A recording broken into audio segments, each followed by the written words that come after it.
हरे कृष्णा, राधे राधे। कान्हा, तेरी भक्ति में 2 पल की जिंदगी बहुत है। तेरी भक्ति में 2 पल की जिंदगी बहुत है। 1 पल की हंसी और 1 पल की खुशी बहुत है। ये दुनिया मुझे जाने या ना जाने, कान्हा आप मुझे पहचानो, बस यही बहुत है ना? कृष्ण भक्ति और कृष्ण कृपा से ही ये जीवन सफल हो सकता है। बाकी तो सब यही मिला और यही रह जाएगा। अच्छा, एक बात और है, कान्हा कब किसको कैसे भक्ति देते हैं नहीं पता चलता, कब किसके ऊपर कृपा करते हैं नहीं पता चलता, कब किसको अपनी लीला का साक्षात अनुभव करवाते हैं नहीं पता चलता, है ना? तो आज इस वीडियो में आपको जसविंदर कौर जी के जीवन में घटी एक बहुत सुंदर घटना बताती हूँ। कैसे कान्हा ने उन्हें अपना साक्षात्कार करवाया, अपनी भक्ति और प्रेम दिया। जसविंदर कौर जी दिल्ली में शाहदरा में रहती हैं और ये एक सिख परिवार से है। इनकी शादी राजपूत परिवार में हुई। इन्हें हिंदू रीति रिवाज, कृष्ण भक्ति की कोई भी जानकारी नहीं थी। इनकी जो सासू माँ है, उनके पास छोटे 1 नंबर के बाल गोपाल की सेवा है, जो वो बहुत प्रेम से करती हैं। उनकी सासू माँ मंदिरों में अर्पित करने के लिए अपने हाथों से बनाकर पोशाक सेवा भी करती हैं। जसविंदर जी ने शादी के बाद ही कृष्ण सेवा देखी। उन्हें पहले तो इसके बारे में कुछ भी नहीं पता था कैसे सेवा होती है, पर शादी के बाद अपनी सासू माँ को सब करते देखा तो उन्हें भी बहुत अच्छा लगता था। पर देखो, अच्छा लगना और खुद भक्ति सेवा करना 2 बहुत अलग बातें हैं। जसविंदर जी ने ये कभी नहीं सोचा था कि वो कभी खुद से भी सेवा करेंगे, पर पिछले जन्मों के कर्म ही होंगे जो उन्हें कान्हा ने अपनी भक्ति के लिए चुना। कभी कभी जिंदगी में घटी एक घटना हमें जिंदगी भर का सबक दे जाती है। कि सही कह रही है ना? और यही कुछ जसविंदर जी के साथ भी हुआ। जसविंदर जी दिल्ली में हरकिशन स्कूल में पढ़ाती हैं और ये घटना 22 सितंबर 2022 की है। वो वीरवार का दिन था। उस दिन जाने कान्हा की क्या मर्जी थी, क्या लीला थी। बिना मौसम बरसात हो रही थी, वो भी बहुत तेज वाली। दोपहर में स्कूल से छुट्टी का समय था। समय कोई 1:30 बजे के आसपास का रहा होगा। जसविंदर जी अपनी फ्रेंड के साथ स्कूल से बाहर आई। बहुत ही तेज बारिश हो रही थी। दोनों ने सोचा चलो ऑटो कर लेते हैं, आज तो बस मिलेगी नहीं, क्योंकि बारिश में ज्यादातर बसें बहुत ज्यादा भरी हुई होती है, उनमें चढ़ना नामुमकिन सा होता है। उन्होंने बहुत ट्राई किया सड़क पे खड़े होकर, बट कोई ऑटो भी नहीं रुक रहा था। उन्हें वहीं खड़े खड़े आधा पौन घंटे से ऊपर हो चुका था। एक बार तो उन्होंने सोचा, क्योंकि बस स्टॉप था वो सामने था और वो सड़क के इस पार खड़ी हुई थी, तो उन्होंने सोचा कि बस स्टॉप पे चलते हैं, क्योंकि सड़क के इस तरफ से तो कोई भी ऑटो जाने को तैयार नहीं हो रहा है।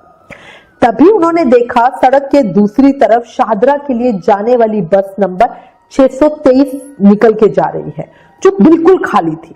उन्होंने आवाज लगाई बस रोकने के लिए, पर बहुत बहुत दूर थी। ऊपर से तेज बारिश की आवाज हो रही थी।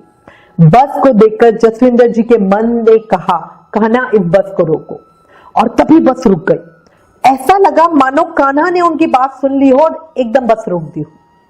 जसविंदर जी और उनकी फ्रेंड भागते हुए बस में आगे वाले गेट से चढ़े। जसविंदर जी ने बस ड्राइवर को धन्यवाद कहा तो बस ड्राइवर ने कहा, मैंने तो आप लोगों को देखा भी नहीं था, पर जाने क्या हुआ और मैंने ब्रेक लगा दी। जसविंदर जी और उनकी फ्रेंड दोनों बहुत हैरान थे।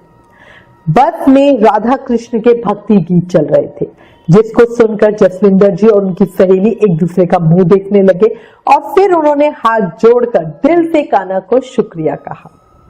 जसविंदर जी की सहेली को 3 स्टॉप के बाद उतरना था, सो अपना स्टॉप आने पर उनकी सहेली तो बस से उतर गई। अब जसविंदर जी पीछे बैठी हुई थी। जब शाहदरा आने वाला था तब जसविंदर जी भी उतरने के लिए बस के आगे वाले गेट पर आके खड़ी हो गई। अचानक ड्राइवर बोला, आप हरकिशन स्कूल में पढ़ाते हो ना? अब ये सुनकर जसविंदर जी हैरान होकर पूछने लगी, आपको कैसे पता? क्योंकि वो तो पहली बार इस बस में बैठी थी और वो टीचर है, ये ड्राइवर को कैसे पता होगा? तभी बस में बैठी एक महिला गार्ड बोली कि इन्हें सब पता होता है। जसविंदर जी बड़ी हैरान थी। ड्राइवर दोबारा बोला, आने वाली एकादशी पर आपके लड्डू गोपाल का जन्मदिन है ना, उस दिन उन्हें बढ़िया पीले वस्त्र पहनाना और पीली गद्दी पे बिठाना और अपने हाथों से बना मावे का केक उन्हें खिलाना। जसविंदर जी सभी बातें बड़े ध्यान से सुन रही थी। उनको कुछ अटपटी अजीब भी लग रही थी, बट उन्हें समझ ही नहीं आ रहा था। ड्राइवर ने फिर उनसे कहा, आपने जो दिवाली पर कान्हा से मांगा था वो जल्दी ही पूरा हो जाएगा। अब ये सारी बातें जसविंदर जी को बड़ा हैरान कर रही थी। वो कुछ जवाब ही नहीं दे पा रही थी। ड्राइवर फिर बोला, घर में तुम उन्हें बहुत प्यार करती हो, पर सेवा ठीक से नहीं कर पाओगी, ये डर है तुम्हें। ये डर मन से निकाल दो। तुम उनसे जो बातें करती हो वो सब सुनते हैं। ड्राइवर ने फिर कहा, अब घर जाके लड्डू गोपाल को कुछ बढ़िया सा बना के खिला देना, वो आज भूखे हैं। जसविंदर जी बोली, सेवा मेरी सासू मां करती हैं, उन्होंने दोपहर को खाने का भोग लगा दिया होगा। तभी उनका स्टॉप आ गया और वो राधे राधे कह के उतर गई।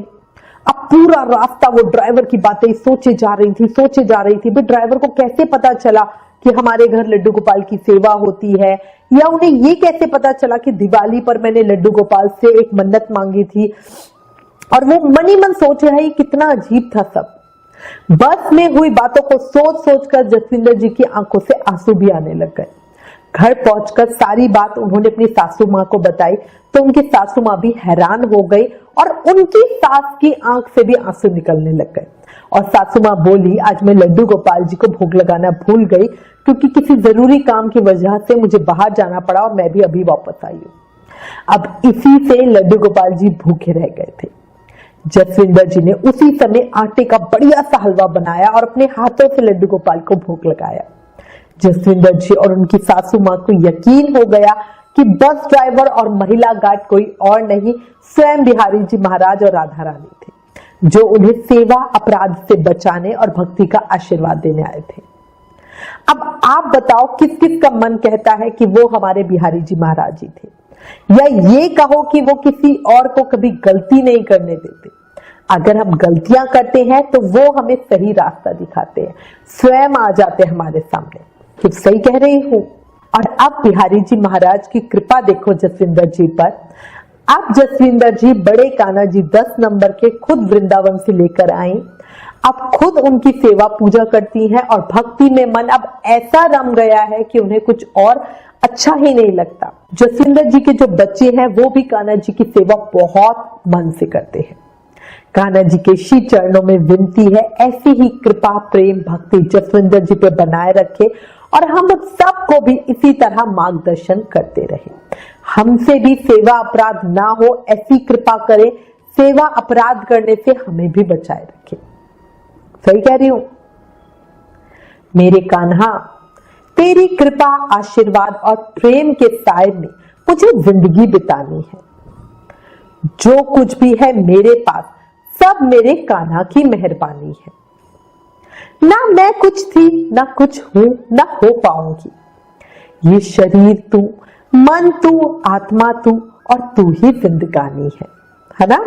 बोलो बांके बिहारी लाल की जय, मोर मुकुट बंसी वाले की जय, वृंदावन बिहारी लाल की जय। कृष्ण भक्ति प्रेम और कृपा की इस सत्य घटना ने अगर आपके दिल को छुआ हो, आंखें नम हुई हो, तो प्लीज इस वीडियो को ज्यादा से ज्यादा शेयर करें। क्या पता कोई और प्रेम दीवानी बनने के लिए तैयार हो। इस समय आपके साथ और सपोर्ट की हमें बहुत जरूरत है। प्लीज इन वीडियोस को ज्यादा से ज्यादा शेयर करें। Please like share and subscribe. Thank you. Hare Krishna.